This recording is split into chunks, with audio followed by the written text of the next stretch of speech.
قیامت کے دن سب لوگ اللہ کے سامنے کھڑے ہوں گے تو غریب پیروکار بڑے بن بیٹھنے والوں سے کہیں گے کہ ہم تو تمہارے پیرو تھے، کیا تم اللہ کا کچھ عذاب ہم پر سے دفع کر سکتے ہو؟ وہ کہیں گے کہ اگر اللہ ہم کو ہدایت کرتا تو ہم تم کو ہدایت کرتے۔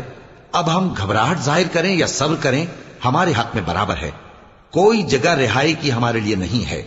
اور جب حساب کتاب کا کام فیصل ہو چکے گا تو شیطان کہے گا جو وعدہ اللہ نے تم سے کیا تھا وہ تو سچا تھا، اور جو وعدہ میں نے تم سے کیا تھا وہ جھوٹا تھا، اور میرا تم پر کسی طرح کا زور نہیں تھا۔ ہاں، میں نے تم کو گمراہی اور باطل کی طرف بلایا تو تم نے جلدی سے اور بے دلیل میرا کہنا مان لیا۔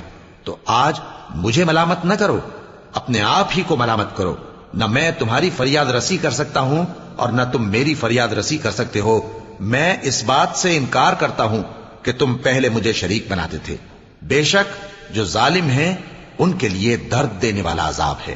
اور جو ایمان لائے اور عمل نیک کرتے رہے وہ بہشتوں میں داخل کیے جائیں گے جن کے نیچے نہریں بہ رہی ہیں۔ اپنے پروردگار کے حکم سے وہ ہمیشہ ان میں رہیں گے، وہاں وہ ہر ملاقات پر ایک دوسرے کو سلام کہیں گے۔ کیا تم نے نہیں دیکھا کہ اللہ نے کلمہ طیبہ کی کیسی مثال بیان فرمائی ہے؟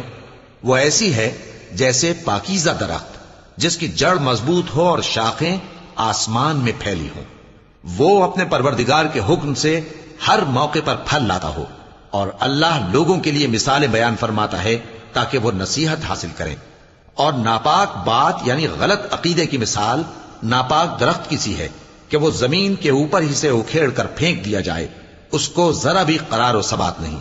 اللہ مومنوں کے دلوں کو صحیح اور پکی بات سے دنیا کی زندگی میں بھی مضبوط رکھتا ہے اور آخرت میں بھی رکھے گا۔ اور اللہ بے انصافوں کو گمراہ کر دیتا ہے، اور اللہ جو چاہتا ہے کرتا ہے۔